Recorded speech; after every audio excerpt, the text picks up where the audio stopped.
باللہ من الشیطان الرجیم بسم اللہ الرحمن الرحیم۔ بے حد درود و سلام حضرت محمد مصطفیٰ، آپ کی آل پاک، آپ کے جانثار اصحاب و انصار پر، پاکستان کے شہر ہری پور میں موجود تمام ہی ناظرین کو، ہری پور سے باہر ایبٹ آباد، مانسہرہ، پشاور اور اس سے آگے، صوبہ پنجاب کے شہر راولپنڈی، اسلام آباد، ملتان، لاہور اور اس سے آگے، صوبہ سندھ کے شہر حیدرآباد، جامشورو، کراچی اور اس سے بھی آگے، گلگت بلتستان کے پہاڑوں سے لے کے بلوچستان کے صحراؤں تک، پاکستان کے ہر چھوٹے بڑے شہر میں الحمدللہ ثم الحمدللہ پاکستان کی یہ خصوصی نشریات چاہتے رمضان دیکھی جا رہی ہے۔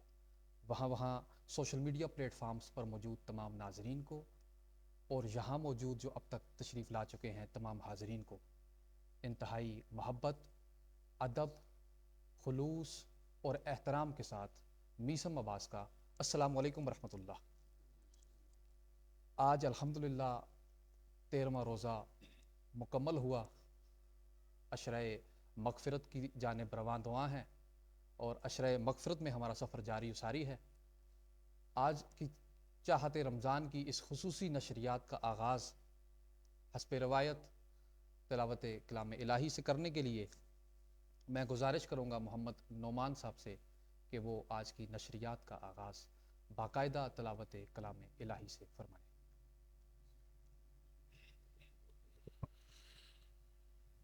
اعوذ باللہ من الشیطان الرجیم، بسم اللہ الرحمن الرحیم، خلق الانسان من صلصال،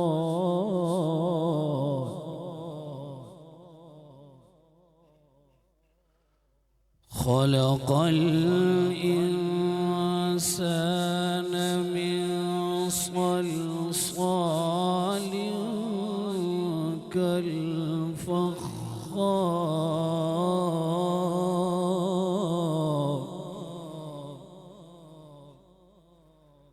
وخلق الجن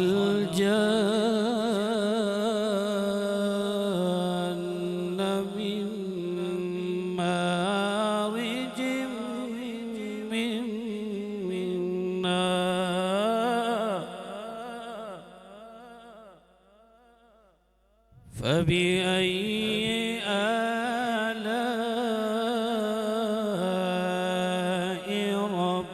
ربكما تكذبان،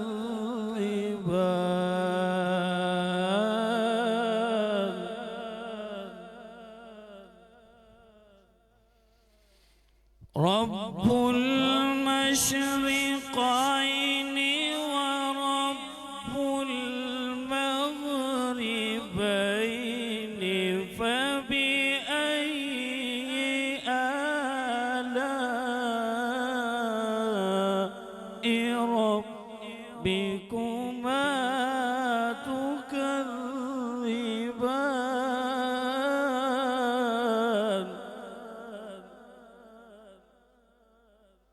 مرج البحرين يلتقيان،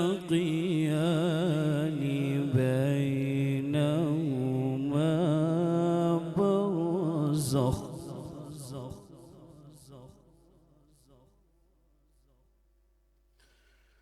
مرج البحرين يلتقيان،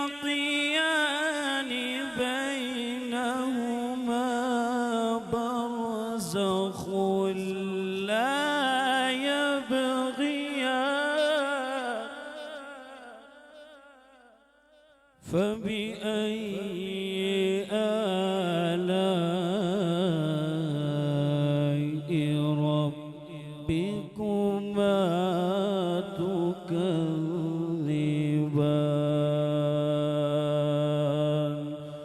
صدق اللہ العظیم۔ ماشاء اللہ، جزاک اللہ۔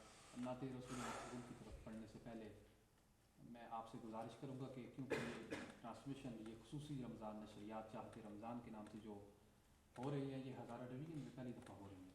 میں آپ سے ملتمس ہوں اپنے تمام ناظرین سے کہ ذرا ٹی وی کے پلیٹ فارم پر جو اس نشریات کو دیکھ رہے ہیں وہ چینل کو سبسکرائب بھی کریں، پیج کو لائک بھی کریں اور ہمارے ساتھ تعاون کریں تاکہ ہم ہماری مزید حوصلہ افزائی ہو اور اس طرح کے پروگرامات لا سکیں۔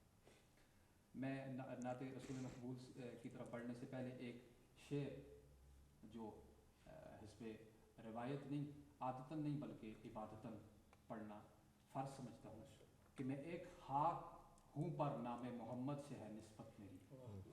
میں ایک خاک ہوں پر نام محمد سے ہے نسبت میری، یہی ایک رشتہ ہے جو میری اوقات بدل دیتا ہے۔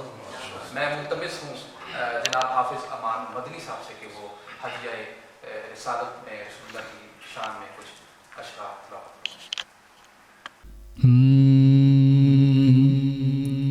نام محمد کتنا میٹھا میٹھا لگتا ہے،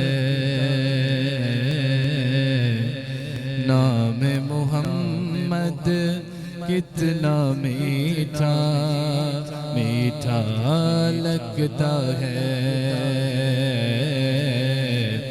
نام محمد کتنا میٹھا میٹھا لگتا ہے، نام محمد کتنا میٹھا میٹھا لگتا ہے، پیارے نبی کا ذکر بھی ہم کو پیارا لگتا ہے، نام محمد اتنا میٹھا میٹھا لگتا ہے، لب پر نغمے صلی اللہ کے، ہاتھوں میں کشکول، لب پر نغمے صلی اللہ کے، ہاتھوں میں کشکول، دیکھو تو سرکار کا منگتا کیسا لگتا ہے، دیکھو تو سرکار کا منگتا کیسا لگتا ہے، غوث کتب ابدال قلندر سب ان کے محتاج، غوث کتب ابدال قلندر سب ان کے محتاج، میرا داتا ہر داتا کا داتا لگتا ہے، میرا داتا ہر داتا کا داتا لگتا ہے، آؤ سنائیں اپنے نبی کو اپنے غم کی بات، آؤ سنائیں اپنے نبی کو اپنے غم کی بات، ان کے علاوہ کون نیازی اپنا لگتا ہے، ان کے علاوہ کون نیازی اپنا لگتا ہے، نام محمد کتنا میٹھا میٹھا لگتا ہے، پیارے نبی کا ذکر بھی ہم کو پیارا لگتا ہے۔ ماشاءاللہ، جزاک اللہ۔ یہ تھے حافظ امان مدنی صاحب کے، جنہوں نے خوبصورت انداز میں نعت رسول مقبول پیش فرمائی۔ آج کا ہمارا کوئی سیگمنٹ کا جو سوال ہے وہ ہے کہ حضرت امام ابو حنیفہ رحمۃ اللہ علیہ کس شہر میں پیدا ہوئے؟ آپشن نمبر 1 مکہ، آپشن نمبر 2 قاہرہ، آپشن نمبر 3 مدینہ، اور آپشن نمبر 4 کوفہ۔ ناظرین، آپ کی اسکرین پہ یہ سوال چل رہا ہوگا۔ آپ سے التماس کی جاتی ہے کہ کامنٹ سیکشن کے اندر اپنا جواب ارسال کریں، اور جس وقت آپ کا جواب ہم ٹھیک سمجھیں گے، ہماری ٹیم جو مینجمنٹ بیٹھی ہوئی ہے وہ ٹھیک سمجھے گی، تو آپ کو نیکسٹ راؤنڈ میں منتقل کر دیا جائے گا۔ آپ کی خوبصورت نعت جو ہم نے سماعت کی علماء کی موجودگی میں چاہتا ہوں کہ چند اشعار میں بھی نعت کے، بلکہ پیر نصیر الدین شاہ صاحب کی ایک نعت انہوں نے لکھی ہے، اس کے کچھ لائنیں میرے پاس سامنے آ گئی ہیں، میں پڑھنا چاہتا ہوں علماء کی اجازت سے، کہ غلام حشر میں جب سید الورا کے چلے، غلام حشر میں جب سید الورا کے چلے، لوائے حمد کے سائے میں سر اٹھا کے چلے، اور وہ ان کا فقر کہ سلیمان کو جس پہ رشک آئے، سلیمان نبی، وہ ان کا فقر کہ سلیمان کو جس پہ رشک آئے، وہ ان کا حسن کہ یوسف بھی منہ چھپا کے چلے، وہ ان کا حسن کہ یوسف بھی منہ چھپا کے چلے، اور نصیر ان کے سوا کون ہے رسول ایسا، نصیر ان کے سوا کون ہے رسول ایسا، جو بخشوانے پہ آئے تو بخشوا کے چلے۔ 10 رمضان المبارک وصال حضرت خدیجۃ الکبریٰ سلام اللہ علیہا کے حوالے سے گفتگو کرنے کے لیے میرے ساتھ علماء اکرام موجود ہیں، وہ ہستی کہ جو ملکہ عرب بھی ہیں، جو مادر زہرا بھی ہیں، جو زوجہ رسول بھی ہیں، اور ام المومنین حضرت خدیجۃ الکبریٰ کا امہات المومنین میں ایک خاص کردار ہے۔ میں آج حضرت سیدہ کی شان پر گفتگو کرنے کے لیے گزارش کروں گا مفتی عبد المغیث صاحب سے کہ وہ کچھ اس ہستی کے بارے میں ہمارے ناظرین کو بتائیں۔ جی بہت شکریہ میسم بھائی۔ دیکھیں، یہ ایسی ہستیاں ہیں کہ جن کو اللہ رب العالمین نے، ظاہری بات ہے کہ وہ بہت اعلیٰ تھے تو نبی صلی اللہ علیہ وسلم کے قریب تھے نا، ہم تو بہت پیچھے ہیں، یہی دلیل ہے کہ اللہ تعالیٰ کے ان کا بڑا مقام تھا۔ اگر ہم امی جی خدیجہ رضی اللہ تعالیٰ عنہا کی سیرت فضائل کو دیکھیں تو چند ایک پوائنٹ آپ کے میں سامنے رکھتا ہوں۔ اگر ہم فضیلت کو دیکھیں تو ان کی فضیلت میں وہ ایک خاص انہیں وہ مرتبہ حاصل ہے جو کسی اور کو نہیں۔ صحیح بخاری شریف کے اندر روایت موجود ہے، علی رضی اللہ تعالیٰ عنہ فرماتے ہیں کہ امی جی خدیجہ کچھ چیز لے کر آ رہی تھی نبی کریم صلی اللہ علیہ وسلم کے لیے، کوئی کھانا وغیرہ، تو اللہ تعالیٰ نے جبریل علیہ السلام کو بھیجا اور کہا کہ وہ آپ کے پاس آپ کی زوجہ تشریف لا رہی ہیں، وہ جب آپ کے پاس آئیں گی تو آپ نے انہیں کہنا ہے کہ میں جبریل بھی اور اللہ بھی آپ کو سلام کہتے ہیں۔ تو وہ ان سے آنے سے پہلے اللہ تعالیٰ نے جبریل علیہ السلام کو بھیجا ہے کہ ان کے اوپر سلام کہا جائے۔ اور امی عائشہ صدیقہ رضی اللہ تعالیٰ عنہ فرماتی ہیں کہ میں نے کبھی بھی جو رشک ہے وہ نہیں محسوس کیا جو میں نے رشک امی خدیجہ رضی اللہ تعالیٰ عنہ پر محسوس کیا۔ کہتے وہ میں ان کی زندگی میں نہیں آئی، 3 سال بعد میرے سے شادی ہوئی ہے، لیکن ان کا تذکرہ اتنا نبی کریم صلی اللہ علیہ وسلم کرتے تھے، اتنا تذکرہ کرتے تھے کہ میں ایک دن کہنے لگی کیا کوئی اور خاتون نہیں ہے عرب میں؟ اللہ اکبر۔ تو عورتوں کی وہ جو ایک ہوتا ہے نا بیویاں زیادہ ہوں، تو نبی کریم صلی اللہ علیہ وسلم کہنے لگے انہا کانت و کانت، اس کا مطلب ہے وہ تھی، وہ تھی، اس جیسا کوئی نہیں، یہ بات۔ اور کہا کہ جبریل علیہ السلام کو اللہ تعالیٰ نے بھیجا کہ جا کے خوشخبری دیں امی خدیجہ کو کہ آپ کے لیے جنت میں ایک موتی کا محل تیار کیا گیا۔ اسی حدیث کے آخر میں یہ بات ہے۔ ایسی روایات ہیں، واللہ آپ یہاں سے اندازہ کیجئے بیوی ہونے کا وہ رشتہ نبھایا ہے کہ جو ہمارے لیے نمونہ ہے۔ نبی کریم صلی اللہ علیہ وسلم کو سپورٹ کرنے والی، آپ کو حوصلہ دینے والی، یہ بہت بڑی بات ہے کہ نبیوں کے امام کو، سید ولد آدم کو جو تسلی دے رہی ہیں وہ ہیں امی خدیجہ۔ نبی صلی اللہ علیہ وسلم فرماتے ہیں مجھے پر جب پہلی وحی ہوئی تو مجھے ایسے لگا جیسے میں اپنی جان سے ہاتھ دھو بیٹھوں گا، بہت پریشان۔ بخار چڑھ گیا ہے، کب کبھی تارے گیا ہے، گھر میں آیا ہوں تو آ کے کہا مجھے زمی لونی، دسی لونی، مجھے چادر دو، کمبل دو. تو اس وقت کہتے ہیں کہ امی جی خدیجہ جو ہے نا وہ تسلیاں دے رہی ہیں کہ کلا واللہ لا یخزیک اللہ ابدا، اے اللہ کے پیارے حبیب آپ کو کبھی کچھ نہیں ہوگا. ایسی تسلیاں دی، ایسی ہمت دی. ساتھ لے کر گئی اپنے چچا زاد ورقہ بن نوفل کے پاس. پھر انہوں نے بتایا کہ یہ تو وہی ناموس ہے جو موسیٰ علیہ السلام پر آیا تھا. انہوں نے کہا کاش میں اس وقت کبھی جوان ہوں جب آپ کی قوم آپ کو نکالے گی. آپ نے کہا مجھے میری قوم نکالے گی؟ کہا ہاں یہ جو دعوت آپ لے کر آئے ہیں، جو بھی لے کر آیا ہے اس کے ساتھ ایسے ہوا ہے. نبی کریم صلی اللہ علیہ وسلم اس قدر یاد کرتے تھے. اچانک بیٹھے ہوئے ہیں ایک دفعہ تو آواز آئی ہے تو آپ جو ہے نا وہ آپ دیدہ اور بڑا دل کی کیفیت بدل گئی. پوچھا کیا ہوا ہے؟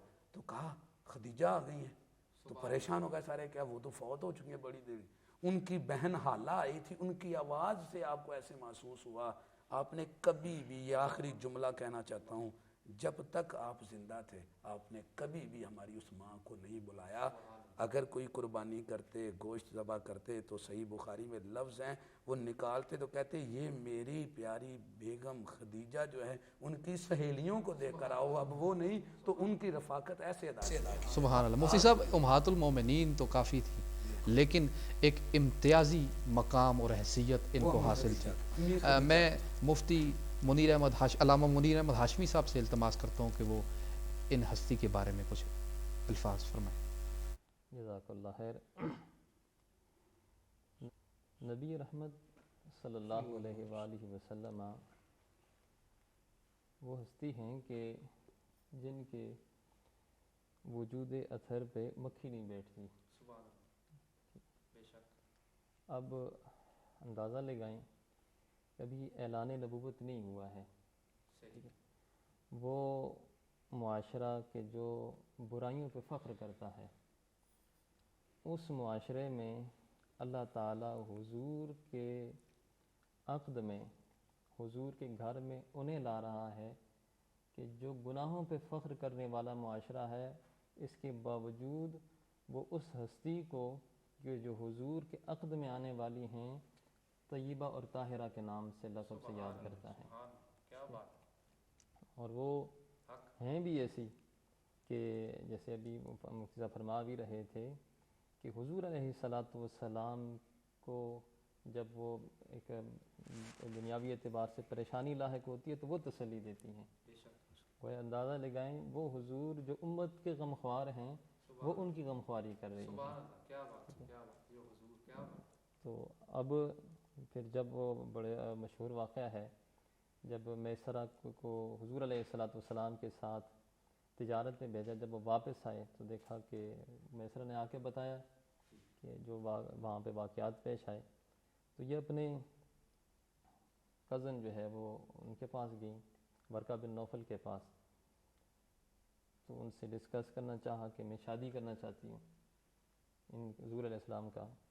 فرمایا حضرت ورقہ بن نوفل نے کہا کہ اگر جو علامات اس نے بتائی ہیں میسرہ نے، اگر یہ واقعی ہیں تو پھر یہ دور وہی ہے کہ جو نبی آخر الزمان کا ہے، اس نے آنا ہے اور یہ علامات، یہ نشانیاں انہی کی ہیں. تو اگر تم ان کے ساتھ شادی کر لو گی تو تم جو ہے وہ یقینی طور پہ اللہ کے آخری نبی کی زوجہ بنو گی. سبحان اللہ. یعنی شروع سے لے کے آخر تک سیدہ خدیجہ الکبریٰ رسول اللہ کے ساتھ قدم بقدم ملا کے. اب وہ دیکھیں ایک اور میرے ایک دو میں، اب جب وہ عقد میں آتی ہیں تو جو عرب کی ملکہ ہیں حضور علیہ السلام پہ اپنا سب کچھ نچھاور کر دیتی ہیں. جب قرآن کی آیت ہے نا کہ وَوَجَدَكَ عَائِلًا فَأَغْنَا، آپ کو ہم نے بے مال پایا، عائل پایا تو ہم نے آپ کو غنی کر دیا. مفسرین نے لکھا ہے یہ اس وقت ہے کہ جس وقت جناب سیدہ خدیجہ الکبریٰ نے اپنا مال حضور کے قدموں میں نچھاور کیا. ہم نے آپ کو یتیم پایا اور یہ ایک پوائنٹ کہ حضور علیہ السلام کنکریاں پھینکتے ہیں تو رب فرماتا ہے کہ وما رمیت اذ رمیت ولکن اللہ رمی. حضور علیہ السلام کوئی کام کرتے ہیں تو اللہ اس کام کی نسبت اپنی طرف کرتا ہے. اب یہاں پہ دیکھیں مال خدیجہ نے حضور کو دیا ہے لیکن رب کہتا ہے کہ وَوَجَدَكَ عَائِلًا فَأَغْنَا، ہم نے آپ کو غنی کیا. یعنی خدیجہ سلام اللہ علیہ کے مال کو خدا اپنا مال کے علاوہ. جی میں علامہ وحید عباس کاظمی صاحب کی طرف آؤں گا کہ وہ بھی اس ہستی کے بارے میں کچھ الفاظ ہمارے ناظرین. بسم اللہ الرحمن الرحیم. ہاشمی صاحب نے بھی اور مفتی صاحب نے بھی بڑے خوبصورت انداز سے بی بی کے بارے میں چند گزارشات عرض کی ہیں جو ظاہر پر ہیں مشتمل. ایک باطن ہے اور وہ باطن کی طرف ہم توجہ کریں تو بی بی خدیجۃ الکبریٰ شاید فضائل کی معراج پر فائز ہیں.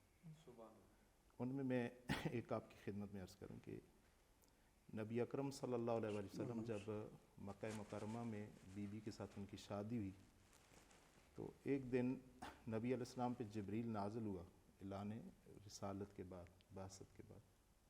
اس نے کہا کہ یا رسول اللہ آپ پر اللہ کا یہ حکم ہے کہ آپ گھر تشریف نہیں لے جا سکتے. 40 دن آپ نے دن کو روزہ رکھنا ہے اور رات کو قیام اللیل کرنا ہے، عبادت کرنی ہے اللہ کی. 40 دن نبی علیہ السلام نے روزہ رکھا اور 40 راتیں عبادت میں گزاریں. جب 40 دن پورے ہوئے اس وقت پھر نازل ہوا اور کہا کہ آپ نے آج افطار جو ہے وہ دنیا کی غذا کے ساتھ نہیں کرنا. آج افطار آپ اللہ کے دیے ہوئے کھانے سے کریں جو اللہ آپ کو جنت سے بھیجے گا. جب افطار کیا چاہ کے کھڑا ہو جاؤں عبادت کے لیے جو معمول تھا. تو جبریل کا پھر اللہ کا پیغام لے کر آئے کہ آج عبادت نہیں، آج اللہ نے آپ کو حکم دیا کہ آپ خدیجہ کے پاس جائیں کیونکہ آج پروردگار عالم آپ کو اپنی بارگاہ سے بی بی زہرا کا نور عطا فرمانا. اب بی بی کا نور جب پیغمبر کو مل رہا ہے، پیغمبر کے صلب میں منتقل ہو رہا ہے تو 40 دن روزے اور 40 رات عبادت، اور عبادت کے بعد اور روزوں کے بعد افطار جنت سے. اور اسی لیے جب بی بی کی ولادت بسعادت کے بعد پیغمبر اکرم صلی اللہ علیہ وسلم بی بی کو چومتے اور سونگتے تھے. یہ روایات کے اندر لاتے ہیں. تو سوال کیا کہ یا رسول اللہ آپ سونگتے کیوں ہیں؟ چومنا تو بنتا ہے.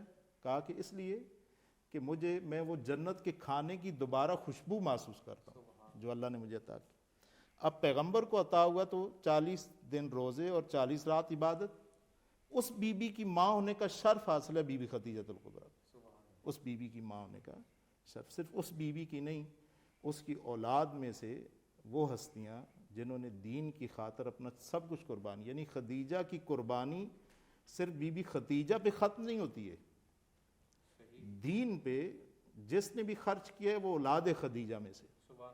آپ بی بی زہرا سلام اللہ علیہا، کربلا کے اندر مولا امام حسین علیہ السلام، یہ سب اولاد ہے خدیجہ کی جنہوں نے دین کی خاطر اپنا سب کچھ قربان کیا. جس طرح سیدہ خدیجہ نے اپنا مال، سارا مال اسلام کے لیے خرچ کیا، اس طرح ان کی اولاد نے بھی اپنے آپ کو اسلام کے لیے دے دیا.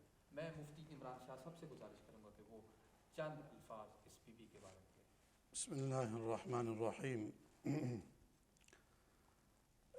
ان پاکیزہ ہستیوں کا تذکرہ جو کہ اہل بیت اور صحابہ اکرام رضوان اللہ تعالی علیہم اجمعین ہیں، یہ ہمارا عینی ایمان ہے. بے شک.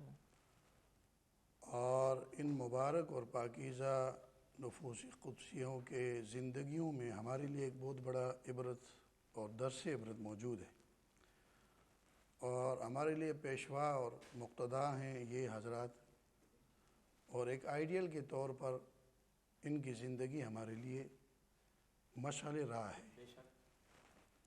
اماں جان خدیجۃ الکبریٰ رضی اللہ تعالیٰ عنہ جیسے ان حضرات نے فضائل تو بہت زیادہ ہے. حضرت جبریل علیہ السلام سلام کہہ رہے ہیں اور اللہ جی سلام کہلوا رہے ہیں. سبحان اللہ. اور علم و فراست دیکھیے کہ پورے مکہ میں انتخاب کے لیے سرکار دو عالم صلی اللہ علیہ وسلم کا چناؤ انہوں نے کیا. حالانکہ اس وقت اشراف تھے، لوگ مالدار تھے، وڈیرے سارے زندہ تھے، بڑے بڑے مالدار لوگ موجود تھے. اب معلوم ہے کہ نبوت کا دنیا سے کوئی لین دین نہیں ہے، وہاں تو فقر و فاقے ہیں، اور نبوت کا دنیا سے واقعی کوئی لین دین نہیں ہے. دینار اور درہم نبی کے گھر میں رات نہیں گزار سکتے. اور آپ علیہ السلام نے خود فرمایا کہ ہمارے وراثت میں درہم اور دینار اور دنیا کی مال و تجارت نہیں ہوتی. لیکن اس کے باوجود علم و فراست کو دیکھیے کہ انتخاب ان سارے شرفاء میں سرکار دو عالم صلی اللہ علیہ وسلم کا ہے، اس لیے کہ یہ وہ کائنات کے عظیم ہستی ہیں جن کی وجہ سے اللہ تعالیٰ نے ساری کائنات کو سجایا ہے، اور تاج نبوت اور ختم نبوت کا تاج آپ کے سر پر سجنا تھا۔ اس باریک بینی کا اندازہ لگائیے کہ آپ کی اماں جان کی کہ اس باریک بینی، اور پھر اس کے لیے انتظار بھی فرمایا، روایت میں آتا ہے انتظار بھی فرمایا۔ آپ اس بعثت کا بار بار ورقہ ابن نوفل سے آپ پوچھتی تھی کہ وہ کب آئے گا، یہ کب ایسے وہ واقعات رونما ہو گئے جن کا تذکرہ آپ، وہ تو تورات اور انجیل کے عالم تھا، تو کب یہ واقعہ ہوگا، کب ان کو وہ ختم، تو بڑے بےتاب ہوتی تھی بعثت کے لیے۔ تو اس سے اندازہ لگائی اماں جان کے علم و فراست، اور پھر اس کے باوجود اللہ کے پاک پیغمبر علیہ الصلوۃ والسلام جب تک حیات سارے اولاد مبارکہ آپ ہی کے بطن سے، سرکار دو عالم صلی اللہ علیہ وسلم کے نرینہ اولاد بھی ہے، اور آپ کی صاحبزادیاں بھی انہی کی بطن مبارکہ سے ہے، اور جب تک حیات ہے آپ نے دوسری شادی نہیں فرمائی، یہ بھی بہت بڑی اور فضیلت ہے آپ کی۔ اور اسی طرح جو ہے پھر جب آپ ابتدائی اور پھر محسنہ اسلام کہلائی، اسلام پر جن کا احسان ہے، اور آپ دیکھیے ہم چونکہ سارے مسلمان ہیں تو یوں اگر میں کہوں تو بجا ہوگا، بے جا نہ ہوگا کہ پورے امت پر اماں جان خدیجہ الکبریٰ رضی اللہ تعالیٰ عنہ کا احسان ہے، کیونکہ آپ محسنہ اسلام ہیں۔ سبحان اللہ، پوری امت پر سیدہ خدیجہ آپ کا احسان ہے۔ آپ کی اسکرین پر ایک نمبر چل رہا ہوگا، اگر اپنا کوئی سوال آپ کرنا چاہتے ہیں علماء کرام سے تو آپ اپنے اسکرین پر جو نمبر ہے اس کو موبائل فون پہ نوٹ کریں اور ہمیں کال کریں۔ آپ کی اسکرین پر جو نمبر چل رہا ہے وہ واٹس ایپ نمبر بھی ہے، آپ اگر کال نہیں کرنا چاہتے تو واٹس ایپ کے اوپر اپنا سوال ہمیں ارسال کر سکتے ہیں۔ میرے ساتھ ایک کالر موجود ہے، میں ان سے بات کرنا چاہتا ہوں۔ جی السلام علیکم ورحمۃ اللہ۔ جی وعلیکم السلام ورحمۃ اللہ۔ جی کون جناب، کہاں سے بات کر رہے ہیں؟ جی میں ٹیکسلا سے عبداللہ بات کر رہا ہوں۔ جی عبداللہ صاحب ٹیکسلا سے بات کر رہے ہیں، فرمائیے گا۔ جی پوچھنا یہ تھا کہ دعا میں توسل بالانبیاء والاولیاء، یعنی نبیوں اور ولیوں کا وسیلہ پیش کرنا اللہ تعالیٰ کی بارگاہ میں کیسا ہے، یہ رہنمائی فرما دیں۔ جی میں آپ کا سوال علماء کے ساتھ رکھتا ہوں۔ جی مفتی صاحب عبد المغیث صاحب، کیا دعا میں ہم انبیاء کا یا اولیاء کا وسیلہ اللہ کی بارگاہ میں رکھ سکتے ہیں؟ دیکھیں مسلم بھائی، یہ جو توسل ہے، پہلی بات تو یہ ہے کہ یہ ایک مختصر نہیں، یہ ایک لمبا ٹاپک ہے کہ وسیلے کی کون سی جو ہیں وہ اقسام جائز ہیں اور کون سی جائز نہیں ہے۔ تو اس کے اوپر تو ایک تو یہ بات ہے کہ الگ سے وسیلے کے اوپر جو ہے وہ ایک ٹرانسمیشن ہونا چاہیے جس میں وسیلے کی مکمل بات کا وہ مقصد۔ اچھا دیکھیں، ہمارے نزدیک یہ ہے کہ ہم سمجھتے ہیں کہ جو کچھ چیزیں ایسی ہیں جن کا وسیلہ لیا جا سکتا ہے۔ صحیح بخاری شریف میں روایت ہے جس سے یہ بات سمجھ آتی ہے۔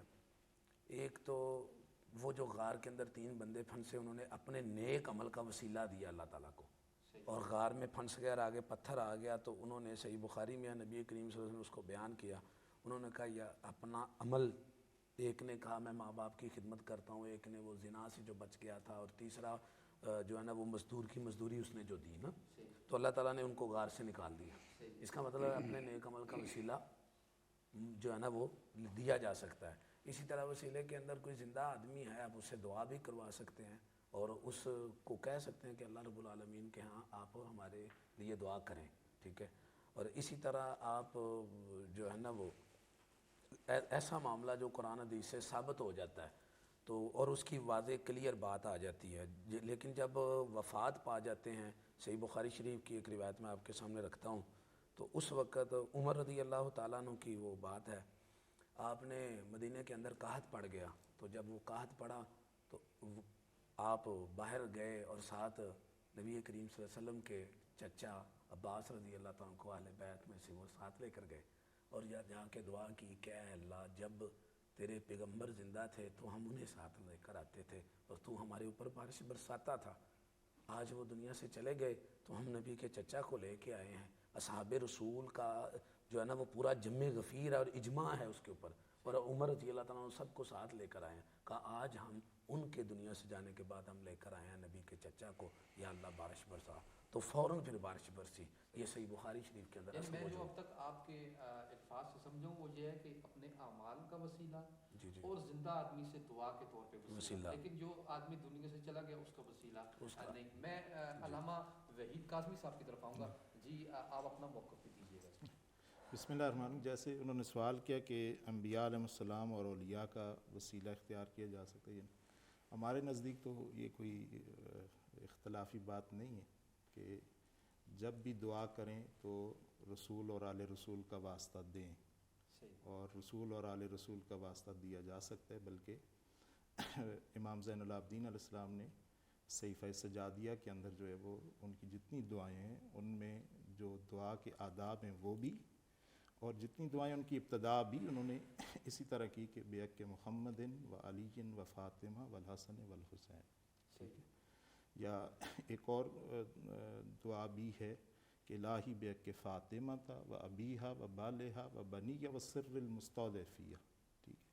اسی طرح کیونکہ بی بی کے والے سے پہلے بات ہی، تو میں اسی وسیلے میں وہاں بی بی کے والے سے کتاب لکھی گئی عربی میں نساء محمد کے نام سے، جس کی رائٹر ایک خاتون، اس میں یہ لکھا ہے جو اس کے مقدمے میں کہتی ہے کہ میں پہلے جب اللہ کی بارگاہ میں دعا کرتی تھی تو میں یہ کہتی تھی کہ الہی بیک فاطمہ تھا و ابیہا و بالہا و بنیہا، لیکن جب میں نے بی بی خدیجۃ الکبریٰ کے بارے میں ریسرچ کی، تحقیق کی، اور اس سے پہلے اگر میرے ذہن میں بی بی کے بارے میں 100 نمبر تھے تو اب وہ 1000 درجے سے بھی اوپر ہیں، اور میں نے اس ریسرچ سے یہ اپنے لیے نکالا ہے کہ میرا واسطہ نامکمل ہے اللہ کی بارگاہ میں، لہٰذا مجھے ایسے واسطہ دینا چاہیے کہ الہی بیک محمد، الہی بیک فاطمہ تھا و ابیہا و بالہا و بنیہ و امہا، کہ ان کی ماں کا بھی واسطہ دیتی ہوں، بی بی زہرا۔ اس لیے امام زین العابدین، باقی ائمہ کی روایات میں بھی ایسے ہی ہے کہ واسطہ رسول اور آل رسول انبیاء علیہ السلام کا دیا جا سکتا ہے، مکتب اہل بیت میں مکتب تشیع میں واسطہ۔ جی مفتی صاحب آپ فرمائیے گا اس متعلق۔ توسل جائز ہے، وسیلہ کا مطلق انکار تو نہیں ہو سکتا، البتہ ہمارا موقف اور نقطہ نظر یہ ہے کہ وسیلہ زندگان کا بھی مردگان کا بھی اپنے نیک اعمال کا بھی ہو سکتا ہے۔ مکتب دیوبند کے نزدیک زندہ اور مردہ دونوں شخصیات کا وسیلہ دیا جاتا ہے، جی ہو سکتا ہے، لیکن اس میں فرق یہ ہے، اقسام ہے وسیلہ کے، دو بلکہ 3 صورتیں بنتی ہیں۔ ایک صورت وہ جائز ہے اور جو دوسری صورت ہے وہ ناجائز اور حرام ہے۔ جو صورت جائز ہے اس میں یہ ہے کہ آپ تمام تر اختیارات اور تصرفات کا مالک اللہ کو سمجھ رہے ہیں، اور رب تعالیٰ سے جو آپ دعا کر رہے ہیں یا اپنی حاجت یا بحق فلاں یا بے وسیلہ فلاں یا بطفیل فلاں کا لفظ آپ دعا میں کہہ رہے ہیں، لیکن آپ کا اعتقاد اور یقین یہ ہے کہ کرنے والی ذات اللہ کی ہے، میری یہ دعا حاجت وہ پوری اللہ ہی کرے گا، تصرفات اور تمام تر قدرت اسی کو حاصل ہے، بطور وسیلہ کے اور شفیع کے میں کسی پیغمبر پاک علیہ السلام ہیں یا اور پیغمبر ہیں یا صحابہ اکرام رضوان اللہ تعالیٰ علیہم اجمعین ہیں، اہل بیت عظام ہیں، اولیاء اللہ ہیں، کوئی بھی جو ہے وہ یا کوئی بھی نیک اپنا عمل ہے تو وہ بطور وسیلے کے آپ پیش کر رہے ہیں، لیکن آپ اختیارات اور تصرفات کا مالک اللہ ہی کو سمجھ رہے ہیں۔ اور ایک بات اس میں یہ ہے کہ اگر آپ وسیلہ دے رہے ہیں تو آپ کے وسیلے سے یہ بھی عقیدہ نہیں رکھنا چاہیے کہ اب لازم ہو گیا کہ اللہ تعالیٰ نے میری یہ حاجت پوری کرنی، میری یہ دعا قبول ضرور کرنی، نہیں، اللہ پر کوئی چیز لازم نہیں۔ اور اسی کو پھر علماء نے جو ہدایہ کی عبارت میں ہے کہ وہاں مکروہ لفظ کا جو آیا ہے تو وہ اسی کو آیا ہے کہ انسان یوں ذہن میں رکھے کہ واقعی جو میں نے مانگا اب یہ ہو کر رہے گا، نہیں، یہ بھی نہیں، اختیارات اور تصرفات کا مالک۔ میں تاریخ میں آپ سے ایک چیز پوچھنا چاہوں گا کہ جب حضور علیہ السلام دنیا سے چلے گئے تو تاریخ میں کہیں ملتا ہے کہ کسی صحابہ اکرام رضوان اللہ علیہ تعالیٰ میں سے کسی نے وسیلہ دیا ہو اللہ کی بارگاہ میں حضور کا، یہ تاریخ میں کہیں ملتا ہے؟ جی، یہ جو حضرت عمر رضی اللہ تعالیٰ عنہ کی روایت مفتی صاحب نے پیش کی ہے، تو اور باقی بخاری شریف کے اندر جو ہے وہ باقاعدہ توسل کے باب امام بخاری لاتے ہیں مختلف جگہوں پر. یعنی حضور کا وسیلہ میسم بھائی شاید یہ پوچھنا چاہتے ہیں کہ زندہ کے نہیں آپ مردگان کی کوئی دلیل ہے؟ حضور علیہ السلام کی زندگی کے بعد جو صحابہ کرام موجود تھے، کیا ان صحابہ کرام میں سے حضور علیہ السلام کا وسیلہ کسی صحابی نے دیا تھا اللہ کی بارگاہ میں؟ دیکھیے ایک تو یہی حضرت عمر کا ملتا ہے نا، یہ تو بات کا واقعہ ہے نا. نہیں وہ تو انہوں نے کہا تھا، یہ تو جو لفظ ہیں صحیح بخاری شریف کے وہ یہ ہیں کہ انہوں نے کہا باہر بارش نہیں ہو رہی تھی تو وہ باہر لے کے گئے اصحاب کو اور کہا اے اللہ جب تیرے پیارے پیغمبر ہمارے پاس تھے، زندہ تھے، تب ہم ان کے ساتھ آ کے دعا کرتے تھے، اب وہ تیرے پاس چلے گئے ہیں تو ہم نبی کے چچا کو لے کر آئے ہیں. یہاں پر تو یعنی اہل بیت کی فضیلت ہے. اور دیکھیں حضرت یہاں دیکھ وسیلہ ثابت ہو رہا ہے، اس کے بعد بھی ہے. اب ایک روایت یہ بھی ہے کہ عائشہ رضی اللہ تعالیٰ عنہ اسی طرح بارش نہیں ہو رہی تھی اور آپ کے روضہ مبارکہ کا جو ہے وہ چھت کی ایک اینٹ کو ہٹا دیا گیا اور جہاں سے پھر باران رحمت کا نزول ہوا اور جب خوب سیرابی ہوئی تب پھر اس اینٹ کو رکھ دیا گیا اور اس کے بعد جو ہے وہ بارش. اور اس طرح اور بھی واقعات کافی سارے ملتے ہیں اس میں باقاعدہ ہے. تو وہ جو میں آپ سے کہہ رہا تھا کہ ایک تو وسیلہ شرعی ہے اور وسیلہ شرعی یہی ہے کہ آپ اختیارات اور تصرفات کا مالک اللہ ہی کو سمجھ رہے ہیں. آپ کا عقیدہ اور اعتقاد اللہ پر کی ذات کی، وہ تمام تر تصرفات کا مالک ہے، کرنے والی ذات اللہ ہی کی ہے. لیکن اپنے اعمال سے صرف نظر کر کے ایک تواضع کے اندر ہم کسی کو شفیع بنا رہے ہیں تو یہ جائز. اور دوسری صورت یہ ہے اس میں کہ اگر اختیارات اور تصرفات کا مالک آپ صاحب وسیلہ کو سمجھتے ہیں پھر یہ شرک ہے اور یہ حرام ہے اور پھر یہ جائز نہیں. مکتب تشیع کے نزدیک اور دیوبند مسلک کے نزدیک وسیلہ حضور کا دیا جا سکتا ہے، لیکن انہوں نے فرق کیا ہے. اہل حدیث کے نزدیک وسیلہ نہیں دیا جا نہیں وہ جیسے انہوں نے عرض کیا نا، ہم بھی یہ دیکھ، میں نے کل بھی عرض کیا تھا پرسوں نا کہ اصل منبع ذات پروردگار ہے. یعنی ہم اس جیسا یا اس کے مقابل نہیں لاتے، اس کی اس کے تحت. میں چاہوں گا کہ منیر ہاشمی صاحب اس کا گفتگو. جزاک اللہ خیر. اصل میں جیسے ابھی علماء کرام نے بھی بات کی، اسپیشلی شاہ صاحب نے بات کی کہ وسیلہ جو ہے وہ اعمال کا بھی ہے، اعمال سنت کے ہاں اسماء الحسنہ کا بھی ہے، اللہ تعالیٰ کے اسماء کا، ٹھیک ہے، اللہ تعالیٰ کی صفات کا. اسی طرح ہمارے ہاں انبیاء صلحاء ہی نہیں بلکہ ان کے تبرکات کا بھی وسیلہ جو ہے وہ آثار صحابہ یا آثار صالحین کا بھی وسیلہ جو ہے وہ پیش کیا جا سکتا ہے. وسیلہ کہتی ہی یہ ہیں کہ جیسے ابھی مفتی صاحب نے کہا بھی، جب ہم دعا کرتے ہیں تو لازمی نہیں ہے کہ ہمارا یہ عقیدہ ہو کہ اب دعا کنفرم ہوگی. یہ دعا کی قبولیت کے اسباب میں سے ایک سبب ہے. جیسے آپ دعا کرتے ہیں، دعا سے پہلے کچھ استغفار پڑھتے ہیں، یا ذا الجلال والاکرام کہتے ہیں، یا درود پاک پڑھتے ہیں، یا اسماء الحسنہ پڑھتے ہیں، یا قرآن پاک کی تلاوت کر کے دعا کرتے ہیں. تو وہاں یہ جب آپ اعمال صالحہ کرتے ہیں یا صدقہ و خیرات کر کے دعا کرتے ہیں تو ہمارا یہ عقیدہ ہوتا ہے کہ اب جب ہم نے یہ نیک کام کیا ہے اس کی برکت سے اللہ تعالیٰ یہ کام کریں گے. دوسرا یہ کہ یا پھر ہم انبیاء کا یا صلحاء کا وسیلہ دیتے ہیں تو وہاں ہمیں یہ امید ہوتی ہے، ٹھیک ہے، کنفرم ظاہر دعا کریں، قبول کرنے والی ذات تو اللہ تعالیٰ کی ہے، ٹھیک ہے، تو اللہ تعالیٰ چاہے قبول کر دے چاہے تو رد کر دے. لیکن ہمارا یہ یقین ہے کہ ہم جو قبول پیش کرتے ہیں انبیاء کا وسیلہ تو وہ اکثر وہ دعائیں قبول ہوتی ہیں، ٹھیک ہے. تو جہاں تک تعلق ہے نا، جیسے مفتی صاحب فرما رہے تھے کہ حضور کی حیات مبارکہ میں تو صحابہ نے وسیلہ پیش کیا ہے لیکن حضور کی حیات مبارکہ کے بعد وسیلہ پیش نہیں کیا، ایسا نہیں. لیکن وہی حدیث جو انہوں نے پیش کی ہے کہ حضرت عباس رضی اللہ تعالیٰ کا وسیلہ پیش کیا حضرت عمر فاروق نے، دیکھیں وہاں پہ بھی انہوں نے یہ نہیں کہا کہ یا اللہ اب پہلے ہم حضور کا وسیلہ پیش کرتے تھے اب ہم عباس کا وسیلہ پیش کر رہے ہیں. وہاں پہ بھی انہوں نے کہا کہ اب ہم تیرے نبی کے چچا کا وسیلہ پیش کر رہے ہیں، یعنی اصل میں پیچھے حضور علیہ السلام کی ذات ہے. دوسرا یہ کہ نبی اکرم صلی اللہ علیہ وآلہ وسلم مسند احمد بن حنبل اور دیگر روایت میں موجود ہے کہ ایک نابینا صحابی حضور علیہ السلام کی بارگاہ میں آئے، کہنے لگے یا رسول اللہ میں نابینا ہوں، دعا کریں کہ مجھے بینائی مل جائے. حضور علیہ السلام نے فرمایا کہ اگر آپ اس پہ صبر کریں تو یہ بہتر ہے.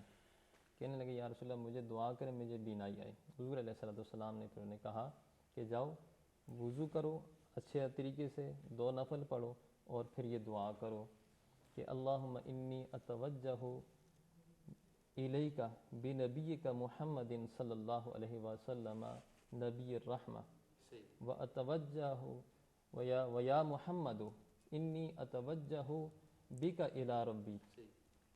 یعنی کہ پھر حضور علیہ السلام کو حضور علیہ السلام کو اللہ کی بارگاہ میں جو ہے وہ پیش کر رہے ہیں. دیکھیں پہلی بات جو ہے نا کہ نبی کریم صلی اللہ علیہ وسلم کی یہ جو جیسے بات کر رہے تھے تو کہا نبی صلی اللہ علیہ وسلم کے چچا کو لائے ہیں، تو وہ آج بھی ہم آپ سے دعا کسی کو بھی اچھا سمجھ کے کروا سکتے ہیں. پوائنٹ یہ ہے کہ نبی کریم صلی اللہ علیہ وسلم کی وفات کے بعد صحابہ میں سے کس نے نبی کریم صلی اللہ علیہ وسلم یہ جو کام عمر رضی اللہ تعالیٰ کر رہے ہیں تو اب وہاں سارے اصحاب موجود ہیں، صحیح بخاری میں روایت ہے، کسی نے کہا کہ حضور آپ اتنا تکلف کر رہے ہیں، چچا کو لے کر آئے ہیں، آپ ڈائریکٹ گئے نبی صلی اللہ علیہ وسلم کے واسطے سے اور آپ خلیفہ ہیں اور پورا جمع غفیر ساتھ ہے نا. ہاں اصل میں وہاں پہ اس لیے پیش نہیں کیا حضور اسلام کا وسیلہ کیونکہ صحابہ کو پتہ تھا کہ حضور کا وسیلہ دینے سے جائز ہے. اب وہاں پہ انہوں نے مسئلہ یہ بتایا کہ بخاری کی روایت ہے حضور کا وسیلہ بھی جائز نہیں. دیکھیں ہم آئے وہاں فاروق اعظم رضی اللہ عنہ نے یہ بتایا کہ حضور کا وسیلہ بھی جائز ہے اور حضور سے جڑی ہر نسبت کا وسیلہ جائز ہے. یہ نہیں کہا نہیں یہ بتانا میں یہ چاہیے جیسے آپ نے کہا نا حضور کا نہیں دیا تو انہوں نے یہ لفظ بولا ہے کہ جب اللہ جب تیرے نبی زندہ تھے ان سے ہم انہیں لاتے تھے وہ دعا کرتے تھے، اب وہ فوت ہو گئے ہیں، یہ لفظ ہیں ہم نبی کے چچا کو لے کر آئیں، بات ہے زندگی کی. یہ نہیں کہا. دیکھیں اگر تو یہ بات ہے آپ یہ سمجھیں کہ تو اس سے تو نبی کریم صلی اللہ علیہ وسلم وفات کے بعد تو وہ قائم رہنی چاہیے تھی نا چیز. کیوں کہا چچا؟ یہ کہتے کہ اب نبی بھی ہیں اور نبی کے چچا، یہ نہیں کہا اب وہ نہیں ہیں نبی کے چچا لائیں. یہ لفظ ہیں وہ نہیں ہیں تو نبی کے چچا تو زندہ بندے ہمارے ایسے نہیں. اور جو یہ جو مفتی صاحب بیان کر رہے ہیں دیکھیں یہ روایت سنن ترمذی میں موجود ہے. ہم کہہ رہے ہیں کہ وہاں پہ وہ جو نبی نے آدمی کو سکھایا گیا، ترمذی مسند احمد کی روایت ہے، یہ سنن ترمذی میں 3578 نمبر پہ ہے. وہاں پہ دونوں جہتوں سے کام ہو رہا ہے. وہ کہہ رہا ہے اتوجہ الیک بنبیک محمد نبی الرحمہ انی اتوجہ بکا الی ربی فی حاجتی حاضی. اب دیکھیں کہ وہ پہلے نبی صلی اللہ علیہ وسلم کے پاس آئے ہیں اور آپ زندہ ہیں اور نبی صلی اللہ علیہ وسلم کو کہہ رہے ہیں دعا کریں، اور اس کے بعد کہہ رہے ہیں اے پروردگارہ میں نے اپنے یہ ترجمہ ہے اس کا وَأَتَوَجَّهُ میں رخ کر رہا ہوں الیکا تیری طرف اپنے نبی محمد صلی اللہ علیہ وسلم جو نبی الرحمہ ہیں ان کے ساتھ. تو رخ تو کیا ہے نا، آ کے انہیں کہا دعا کریں، وہ دعا کر رہے ہیں، یہ آگے ساتھ اللہ سے کہہ رہے ہیں یا اللہ قبول فرما.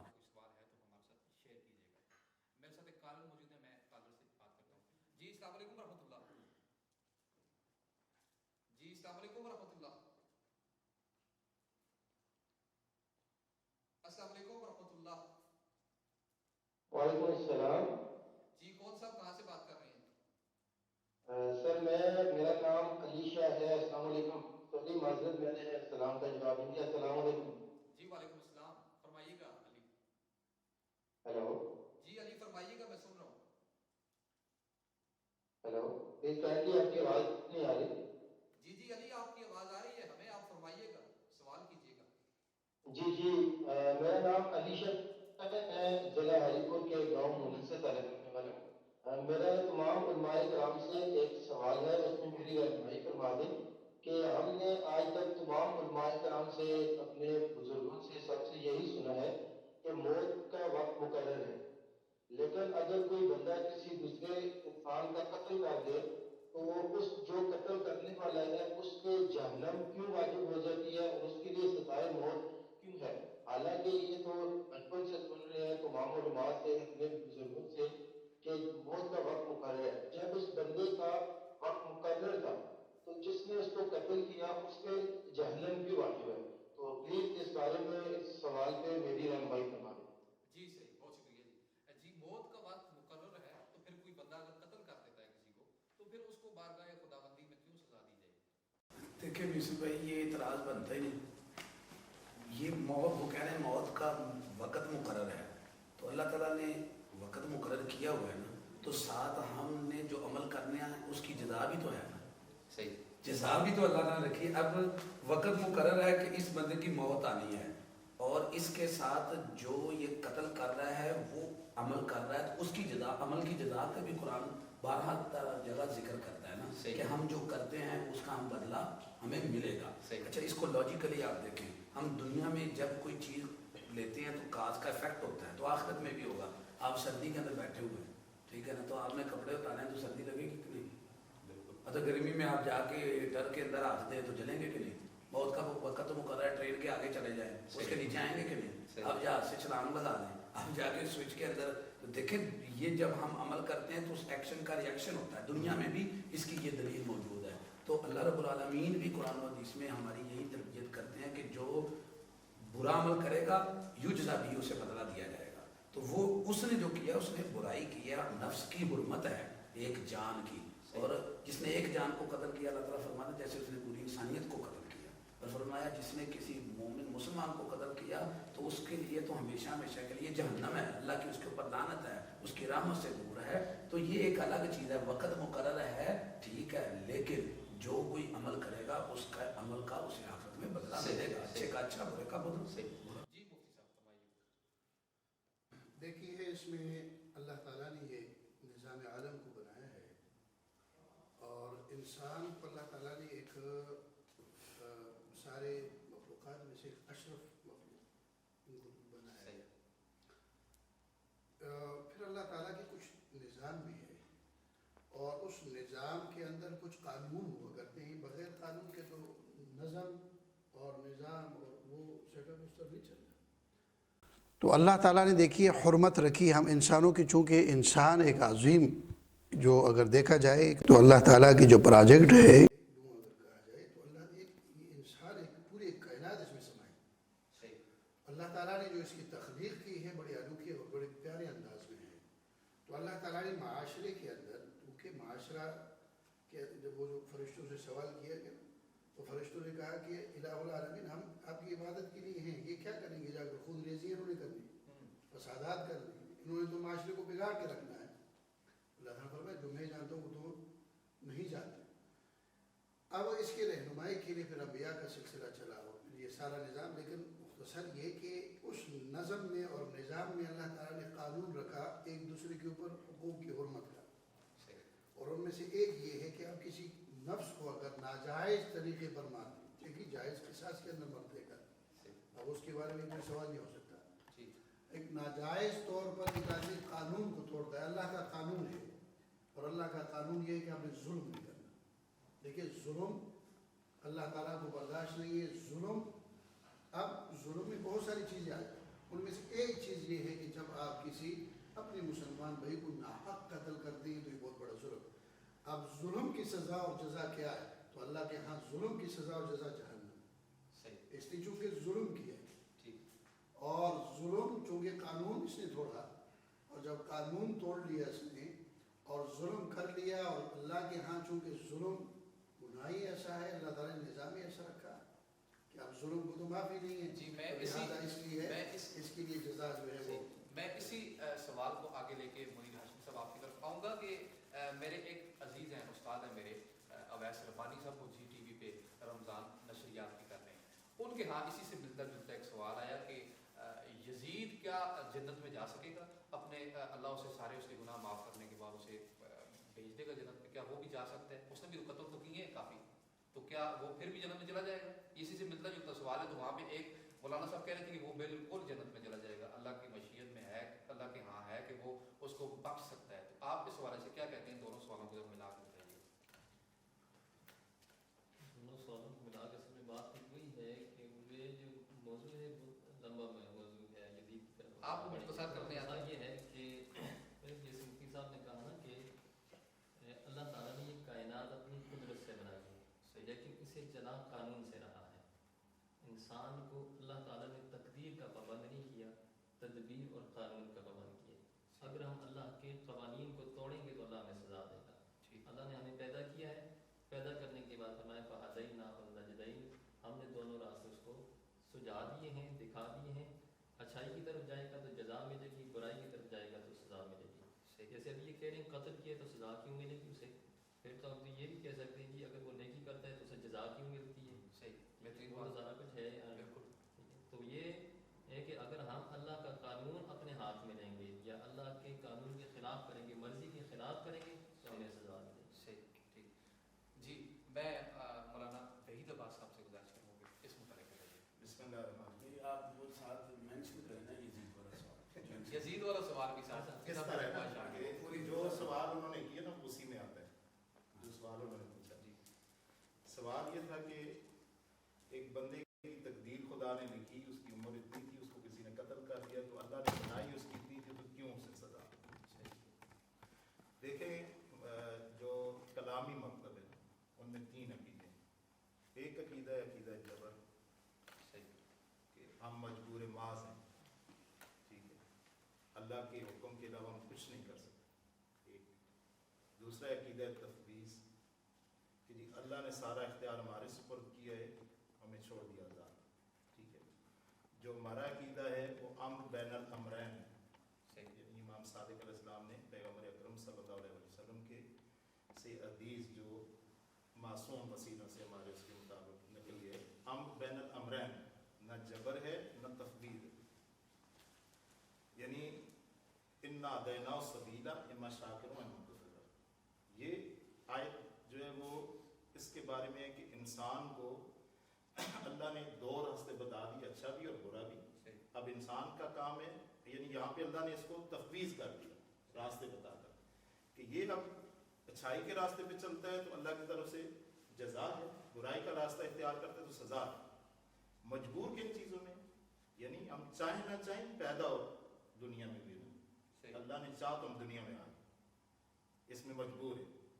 یا اس کی ایک دنیاوی مثال عرض کر رہا ہوں کہ مثلا یہ کیمرہ بنایا جس نے نا، اس کے اوپر ایک اس کی ڈیٹ لکھی، اس نے ایکسپائری بنانے والے نے جی کہ جی یہ اتنے سال چلے گا یا اس کی بیٹری اتنے سال چلے گی، اس کے بعد یہ ختم ہے. اللہ نے بھی انسان ایک مشین کے طور پر بنایا، اس کی بھی ایک ڈیٹ اس نے رکھی. لیکن اگر اس کو کوئی حادثہ پیش آتا ہے، مثلا یہ کیمرہ اٹھا کے نیچے پھینکتا ہے، ڈیٹ تو اس کی 2 سال بعد، لیکن خریدتے ہی کسی نے پھینکا تو یہ اسی وقت ختم ہو گئی. ٹھیک ہے. اب انسان بھی اللہ نے بنایا ہے تو اب اس کی تو اللہ کے یہاں جو ڈیٹ ہے وہ مختص ہے، لیکن بیچ میں آ کر کسی نے اس کو قتل کر دیا یا خدا نخواستہ ایکسیڈنٹ ہو گیا اس کی اپنی غلطی کی وجہ سے، گاڑی ٹھیک نہیں تھی، بریک اس نے ٹھیک نہیں کرائی، یا مثلا ڈرائیونگ جانتا ہی نہیں تھا، گاڑی چلانی شروع کر دی. ٹھیک ہے. تو یہ درمیان میں جو حادثے رونما ہو گئے اس وجہ سے اس کی اگر وہ ختم ہو گیا تو اللہ نے تو نہیں اتنی لکھی ہے، اللہ نے تو بنایا اس کے لیے کہ اس نے جو اس کے لیے وہ. مولانا صاحب یزید کے متعلق بتائیے گا کہ کیا وہ یہ اپنی میں ساری اسی سزا. طرح جی اب جو عقیدہ جب جو بنو امیہ نے جو ہے وہ اس کو پھیلایا، اس لیے کہ اس کے تمام اعمال کی توجیہ کی جا سکے. اچھا. اللہ سب کچھ کراتا ہے، یزید کے اس میں کیا قصور؟ اللہ نے سب کچھ کرایا اسے کہ امام حسین علیہ السلام کو قتل کرے، شمر کو بھیجے، عمر سعد کو بھیجے، جائے اور کربلا میں قتل کرے. اللہ نے کرایا اسے. ایسا نہیں، اللہ نے راستہ بتایا کہ رسول کا نواسا ہے جس کے بارے میں رسول خدا صلی اللہ علیہ وسلم نے حسین و منی و انا من الحسین فرمایا، جس کو رسول خدا اپنے کندھوں پر سوار کرتے تھے، جس کو رسول خدا احترام کرتے تھے. حضرت ابو ہریرہ سے یہ روایت موجود ہے کہ ایک دن رسول خطبہ دے رہے تھے رسول خدا، تو مسجد میں امام حسین علیہ السلام تشریف لائے، پیغمبر نے خطبہ قطع کیا اور امام حسین کو اٹھا کے ممبر پر لے گئے اور کہا کہ اے میرے اصحاب، ھذا حسین فاعرفوہ وانصروہ، یہ حسین ہے، اس کو پہچانو بھی اور اس کی مدد بھی کرو. اب پیغمبر نے تو اس قدر فضائل بیان کیے تھے، اس قدر پاک اور پاکیزہ ہستی. اب کوئی جرم بھی ایسا نہیں کیا کہ جو دین اسلام کے خلاف. امام حسین کیا تھا؟ یزید نے کہا کہ جی نہ کوئی وحی آئی نہ کوئی فرشتہ آیا، اس کا انکار تھا پیغمبر کا. امام حسین علیہ السلام نے اس کے خلاف قیام کیا اور اس نے قتل کیا. اب یزید کی توجیہ یہ عقیدہ جبر سے کرتے ہیں کہ جبر کیونکہ اللہ نے مجبور کیا اسے اور اس نے قتل کر دیا، اب اس کی کوئی جزا سزا نہیں. یا علماء بیٹھے ہیں. اچھا یہ جو آپ نے کہا یزید نے کیا کہا، نہ کوئی وحی آئی، یہ کیا ذرا کھولنے بات. جی یزید نے یہ خطبہ دیا جیسے ہی وہ بیٹھا ممبر پر، مطلب بادشاہ بنا یا خلیفہ بنا، وہاں پہ اس نے خطبہ دیا کہ نہ کوئی وحی آئی نہ کوئی فرشتہ نازل ہوا، یہ نبوت بنی ہاشم کا ڈھونگ تھا جو انہوں نے اقتدار حاصل کرنے کے لیے رچایا. اچھا یہ ویسے چیز جو ہے نا یہ اس سے باقاعدہ طور پہ ریفرنس سے ثابت ہونی چاہیے, یہ چھوٹی چیز نہیں جی ہے. بالکل. کیونکہ دونوں کتابوں سے ایسے ہو, کیونکہ اہل سنہ کے یہاں بھی اور تشیع کے یہاں, تاکہ ناظرین دیکھ رہے ہیں جی اس میں بالکل آپ اس کے ذمہ دار ہیں. جی مولانا صاحب یہ ذمہ دار ہے اس کے اپنی بات کی, اور یہ نیکسٹ نشست میں اس کا ریفرنس بھی پیش اس کرتے بھی آپ نے جو عرض کیا تو اس کی میں نے تنقیق المقال میں وہ فرمان لکھا ہوا تھا. جب ہم اس کی سند بھی دیکھیں گے نا, دیکھیں یہ بات ہم نے تھوڑی سی کافی بلکہ لمبی کر دی ہے. ایک چلے گئے ہم تقدیر کی طرف. جی اچھا تقدیر ایک الگ ٹاپک ہے. پہلے جی میں آپ سے مختصر سا پوچھوں گا کہ اس یزید کے معاملے میں آپ کا کیا موقف ہے کہ اللہ اسے بخش دے گا؟ میں تینوں باتوں کی ایک ایک لائن بتانا چاہتا ہوں. سب سے پہلے تقدیر کو سمجھے تاکہ ناظرین اس میں الجھے نہ. انہوں نے بڑی پیاری ایک بات شروع کی تھی, تفویض. اس کا مطلب پتہ کیا ہوتا ہے؟ ایک ہے قدریہ, ایک ہے جبریہ. جبریہ کہتے ہیں ہم مجبور ہیں, جو اللہ نے لکھا ہے ہم اپنی مرضی سے کچھ نہیں کرتے, اللہ کی مرضی سے ہوتا ہے. قدریہ کہتے ہیں کہ نہیں, ہمیں اختیار دیا کہ ہم اپنی تقدیر خود بناتے ہیں. یہ ہے مسئلہ. اب اس کو سمجھے تقدیر کو ایک جملے کے اندر. ہم یہ کہتے ہیں کہ تقدیر کا یہ جو لفظ ہے نا, میں آپ کو بتانا چاہتا ہوں, یہ ہمارے اعتبار سے تقدیر کا معنی ہوتا ہے اندازہ لگانا, قدرہ, ٹھیک ہے نا, اندازہ بنانا. اللہ کے اعتبار سے یہ علم کا لفظ ہے. اللہ تعالیٰ کے ہاں پاسٹ, پریزنٹ, فیوچر یہ زمانے نہیں ہیں. جیسے اللہ پاسٹ کو جانتا ہے, ماضی کو, وہ فیوچر کو بھی جانتا ہے. اللہ نے اپنے علم کے مطابق یہ لکھ دیا کہ ہم نے کیا کرتوتیں کرنی تھی. یہ نہیں ہے کہ ہمارے اوپر ظلم ہوا ہے. دیکھیں نا, آپ ایک ویڈیو کو پہلے دیکھ لیں تو آپ ان کو کہیں حضرت صاحب یہ جو بندہ ہے نا اس کا ایکسیڈنٹ ہوگا, اس نے مر جانا ہے, وہ مر جائے تو یہ آپ کو کہیں آپ نے مارا بندہ پکڑو گے. تقدیر اللہ کا علم ہے اور اللہ فیوچر کے بارے میں بھی جانتا ہے. یہ جملہ تقدیر کو سمجھنے کے لیے ایک لمبا ٹاپک ہے, اس پہ بات کرنی چاہیے. اللہ آنے والے وقت کو بھی جانتا ہے. اللہ نے اپنے علم کے مطابق میرے جو ہم نے کرنا. ایک منٹ آخری رہ اب گیا ہے, یزید کے بارے میں کروں گا پروگرام. یزید کے بارے میں مطلب یزید کے بارے میں ہم بات آتے ہیں تو یزید نے قتل جو کیے ہیں اس کے مطابق ہمیں یہ لکھنا پڑے گا کہ جو قاتل ہوتا ہے کیا قتل عبدی جہنمی ہے. قرآن پاک نے جو اصول بنائے ہیں, چاروں مکاتب فکر اپنے اصول کو دیکھیں قرآن اور حدیث کے ریفرنس سے, کہ کیا وہ جو عبدی جہنمی ہے وہ کون ہے؟ کافر. وہ کون ہے؟ مشرک. اب اس کے اوپر کیا آیا قتل مسلم بندے کو عبدی جہنمی رکھے گا؟ اس کی دلیل چاہیے. وگرنہ ہم کہیں گے کہ قتل جو ہے وہ ایک کبیرہ گناہ ہے اور اس کی یہ سزا ہے. اللہ رب العالمین نے جو انکار نبوت کا جو منکر نہیں, یہ اس کا ثبوت چاہیے نا پہلے. جب انکار نبوت ہوگا پھر اس پہ ڈبیٹ ہوتی ہے. پرابلم یہ ہے, اچھا یزید اگر انکار نبوت کرتا ہے یا کوئی بھی کرتا ہے, پھر وہ انکار ہو گیا, پھر وہ ایمان نہیں, وہ کفر ہو گیا. اگر ایمان ہو اور قتل ہو, اللہ تعالیٰ کیا فرماتے ہیں کہ میں شرک کے علاوہ ہر چیز کو معاف کروں گا. یہ اللہ نے لا قرآن میں ذکر کیا, ٹھیک ہے. ان اللہ لا یغفر ضرور, ان اللہ لا. مجھے راشمی صاحب کچھ کہنا چاہ رہے ہیں, آخری ایک منٹ میں کہیے گا تاکہ میں پروگرام کو ختم کو. پہلے تو بات تقدیر کی تھی نا, تو تقدیر کے مطابق خود اللہ نے فرمایا اللہ معاشہ و یثبت وعندہ الکتاب. اللہ تعالیٰ تقدیر کا پابند نہیں ہے, جو لکھا ہے اللہ اسے بھی مٹا دیتا ہے. دوسرا یہ کہ جہاں تک یزید کی بات ہے, امت میں شروع سے ہی جو ہے وہ رائے ہیں. ایک تو یہ کہ امام احمد بن حنبل اور دیگر ائمہ جو ہیں وہ یزید کے کفر کے قائل ہیں. جو ائمہ جو یزید کے کفر کے قائل ہیں تو ظاہر ہے پھر وہ ظاہر جہنمی ہے. سے جو لوگ اس کے ایمان کے قائل ہیں وہ کہتے ہیں بہرحال جو ہے وہ ایک مسلمان تھا, اس نے گناہ کیا ہے, کبیرہ ترین گناہ کیا ہے, تو بہرحال اپنی سزا بھگتنے کے بعد وہ جائے گا, جنت میں جائے گا. لیکن ابھی ریسنٹلی شیخ الاسلام ڈاکٹر محمد طاہر قادری صاحب نے ایک کتاب لکھی ہے کہ امر جزید لائن, اس طرح نیم ذہن اتر گیا, تو جو اس کی تکفیر کے اوپر جو ہے دلائل کے اعتبار سے جہاں تک مفتی صاحب نے بات کی ہے نا کہ وہ خون مسلم اگر کوئی کسی کو قتل کرتا ہے تو وہ ظاہر مسلمان کا قتل جو ہے یہ بڑا کبیرہ گناہ ہے, لیکن بہرحال کو کہتے ہیں کفر تک نہیں ہے. اس میں ثابت کی کہ جو نواس رسول کا جو قتل ہے کہ یہ جو قتل ہے یہ صرف نواس رسول کا یا ایک مومن کا قتل ہی نہیں ہے, بلکہ یہ ذات مصطفیٰ کی جو ہے وہ اللہ. تو بہرحال اس میں جو ہے وہ دونوں رائے جو ہم اس کو خاص بھی کرنا چاہیے اور عام بھی بتانا چاہیے کہ قتل مسلم کا کیا حکم ہے اور اس بندے کا کیا حکم ہے. یہ دو الگ الگ چیزیں ہیں. دیکھیے میں ایک بات کروں. جی آخری 30 سیکنڈ. یہ جو بات یزید کی بھی بیچ میں آپ نے ڈالی سے اس کا سوال جو تھا وہ صحیح. تو بعض چیزیں ایسی ہیں، میں جہاں تک اپنی ایک عقیدت کی بات کرتا ہوں کہ بعض اب جس طرح مسلمان کا کہ کچھ لوگ کا اختلاف ہے، کچھ ان کی جو ہے وہ اس کا ہمارے بعض علماء کہتے ہیں کہ سکوت اختیار کر لو، بہتر یہ ہے کہ سکوت کر لو، اللہ پر اس کا معاملہ چھوڑ دو.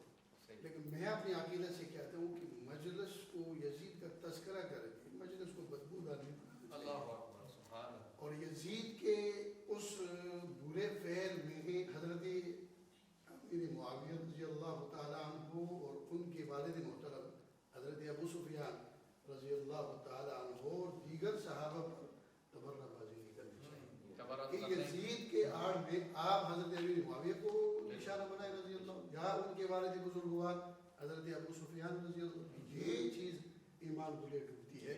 اس لیے یزید کا اپنا ایک کردار ہے، فعل ہے، اس پر ٹھیک بات ہو سکتی ہے.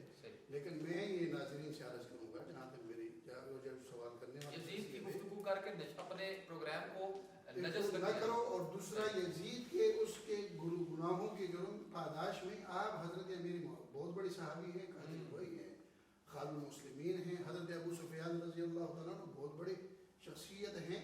اس لیے ان کے اس میں آپ ان مبارک حضرات پر تبرہ بازی کی کسی کو اجازت نہیں. تبرہ کی کسی اس سے تبرہ کا دروازہ نہ کھولے، یہ کہنا چاہتا ہوں. بالکل ایسا ہی ہے، بالکل ہونا بھی ایسا ہی امام ابو حنیفہ کا بھی یہی ہے کہ سکوت ہے، چاہے اس کے گردے کی بات نہ کریں. جی ناظرین، آج کی نشریات کا وقت اپنے اختتام کو پہنچا ہے. میں ایک دفعہ پھر اپنے علماء کرام کا شکریہ ادا کروں گا کہ وہ یہاں تشریف لائے اور اپنے علم سے ہمیں منور کیا، ہمارے قلوب کو منور کیا. انشاءاللہ کل ملتے ہیں.